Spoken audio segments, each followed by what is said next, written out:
جب کفر کا خاتمہ، جب باطل کے کلمے کے کچل جانے کا اور اسلام کے اور حق کے اور انصاف کے اور امن کے قائم ہو جانے کا وقت جب قریب آتا ہے تو ہمیشہ اللہ کا معمول ہے کہ ملے جلے تینوں قسم کے مسلمانوں کے ذریعے کبھی بھی حق کا غلبہ نہ ہوا ہے نہ ہوگا۔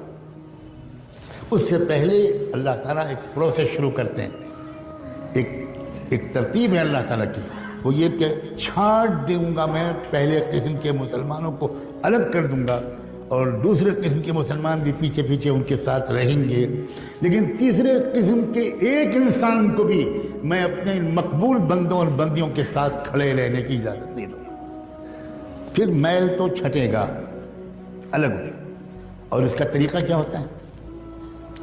اس کا طریقہ اللہ کی طرف سے یہ ہوتا ہے کہ کفر ظلم شروع کرتا ہے، ستانا شروع کرتا ہے، بڑھتا چلا جاتا ہے ظلم، ٹارچر ہوتا ہے، چلتے پھرتے مسلمانوں کو مارا جاتا ہے، جیلوں میں ٹھوسا جاتا ہے۔ یہ طریقہ ہے اللہ کا، یہ فلاں حکومت کر رہی ہے، فلاں حکومت کر رہی ہے، یہ ظاہری طور پر ہم کو اسباب کے اعتبار سے کچھ کام کرنا ہماری ذمہ داری ہے، لیکن میں سمجھا رہا ہوں یہ اللہ تعالیٰ کا ہمیشہ سے یہ سسٹم ہے۔ اُذِينَا مِن قَبْلِ أَن تَأْتِيَنَا وَمِن بَعْدِ مَا جِئْتَنَا، بنو اسرائیل کے لوگوں نے موسیٰ علیہ السلام سے کہا تھا کہ پہلے بھی ہم ذلیل سمجھے جاتے تھے، فرعون کے لوگ ہم کو دلتوں سے زیادہ بدتر سمجھتے تھے، ہمیں غلامی کی زنجیروں میں جکڑ رکھا تھا، آپ آئے، ہم نے آپ پر ایمان ہم نے قبول کیا، ہم نے آپ کا ساتھ دیا، اس کے بعد بھی وہی ظلم ہم پر ہو رہا ہے۔ وہ ظلم اور ظلم میں فرق تھا۔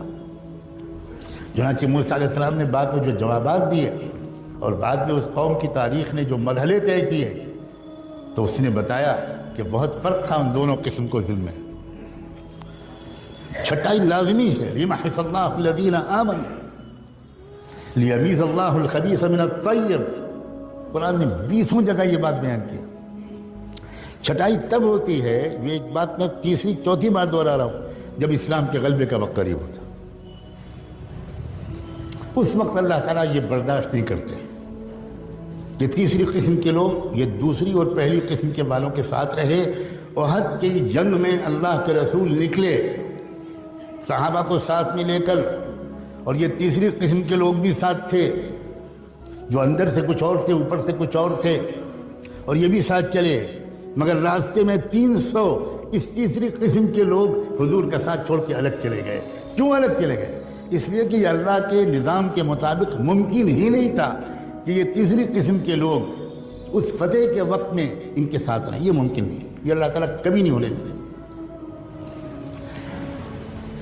مسلمانوں، خدا کے لیے اس بات کو غور سے سمجھو کہ یہ تیسرا یہ وہ دور ہے جب اللہ تعالیٰ نے فیصلہ کر لیا ہے ایک ایک کو چھانٹ کے رہوں گا، چاہے وہ خادم الحرمین الشریفین ہوں، اور چاہے وہ کعبے کے لباس کے متولی ہوں، اور چاہے وہ بڑے بڑے عرب لوگ ہوں اور کعبے کے ممبر پر کھڑے ہو کر نصیحت کرنے والے ہوں، اور چاہے وہ کہیں کے لوگ ہوں، ایک بھی نہیں چھوڑیں گے اللہ۔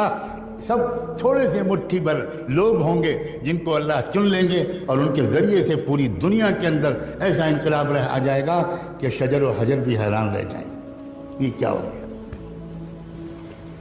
یہ سسٹم ہے اللہ کا۔ چھٹائی شروع ہو چکی ہے بڑی تیزی کے ساتھ، اور شروع بھی اللہ نے کہاں سے کی ہے چھٹائی؟ میرے منہ پر الفاظ نہیں آ سکتے کہ کہاں سے چھٹی ہوئی ہے۔ بدأ الاسلام غریبا وسيعود غریبا کما بدا، وہاں سے چلا۔ اللہ تعالیٰ کے کوئی رعایت نہیں، تم ہاشمی ہو، تم مطلبی ہو، تم مکی اور مدنی ہو، تم قریشی ہو، اور تم فلاں ہو، اور تم سعودی ہو، اور تم یہ ہو اور وہ ہو، ہم تمہاری اندرون کی باتوں کو جانتے ہیں۔ وَمَن يَتَوَلَّهُ مِنْكُمْ فَإِنَّهُ مِنْهُمْ۔ یہ دور، یہ عام دور نہیں ہے، یہ چھٹائی کا زمانہ ہے، آخری موقع ہے سنبھلنے کا، آخری موقع ہے توبہ کا، اور اپنی وفاداری کو ٹھیک کرنے کا۔ صرف ٹوپی پہن لینے کا نام بدلنا نہیں ہے، صرف کرتا پجامہ اور داڑھی کا نام بدلنا بالکل نہیں ہے۔ ہمیں جائزہ لینا پڑے گا کہ کیا ہم اسلام کے وفادار ہیں یا اپنی پارٹی کے وفادار ہیں۔ اپنی سیاسی پارٹی کے وفادار ہے، اپنے لیڈر کے وفادار ہے، اپنے پیٹ کو شرمگاہ کے وفادار ہے، اپنی ذاتی انٹرسٹ اور اغراض کے وفادار ہے۔ قدم قدم پر ٹکراؤ ہوگا، قدم قدم پر ٹکراؤ ہوگا۔ ایک طرف تقاضا ہوگا اسلام کی وفاداری کا، اس میں ممکن ہے تکلیفیں آئیں، بالکل آئیں گی، بالکل آئیں گی، جیل بھی آئے گی، پھانسی بھی ہوگی، سزائے موت بھی ہوگی، فقر و فاقہ بھی ہو سکتا ہے، پتہ نہیں کیا کیا ہو سکتا ہے۔ یہ تو بالکل یقینی بات ہے کہ چھٹائی لازمی ہے، مگر عجیب بات ہے یہ حالات اور یہ چھٹائی، خدا کرے اتنی ہی بات سے آپ سمجھ گئے ہوں، یہ انتہائی شاندار مستقبل کی علامت ہے۔ بات الٹی ہے۔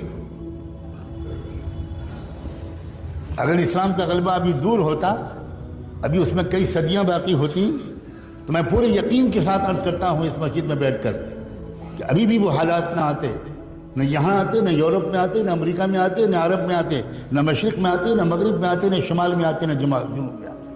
ہر جگہ حالات اسی طرح کے آ رہے ہیں۔ یہاں آپ کوس لیجئے کہ ابھی فلاں کی حکومت ہے، اور باقی جگہ یہ تو خداوندی ایک نظام ہے۔ اور اس نظام کو دیکھ کر